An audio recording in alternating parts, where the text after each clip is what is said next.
Pavlov's aim was to discover what caused saliva to flow.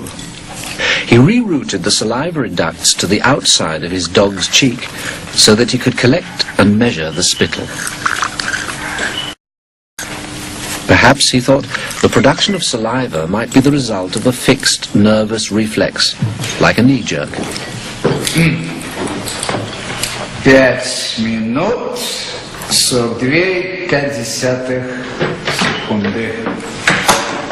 After taking many measurements of spittle, he confirmed that the dogs drooled automatically when their tongues touched food. He called the response the salivation reflex. 4,5.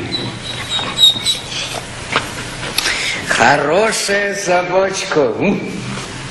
Я предлагаю поменять собаку. But his work started to run into trouble. As his dogs became familiar with the experimental routine, they started to fill their cheek tubes before Pavlov had a chance to stimulate their tongues. The dogs were learning to anticipate food. Pavlov tried a new technique.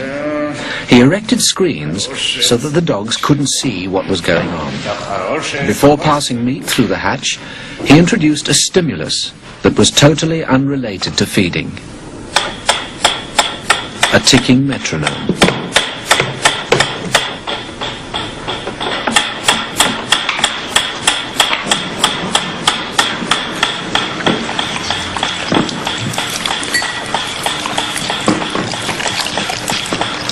At first, the dog dripped saliva into its cheek tube only when the food appeared. But after a number of trials, the dog began to connect the ticking with the arrival of meat.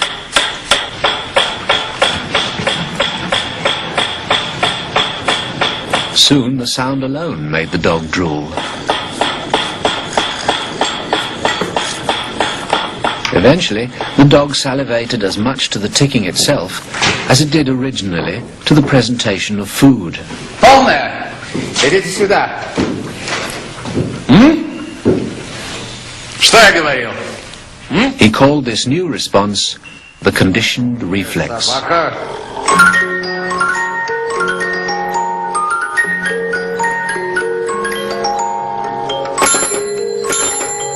Whatever the stimulus, his dogs could soon be conditioned to produce saliva.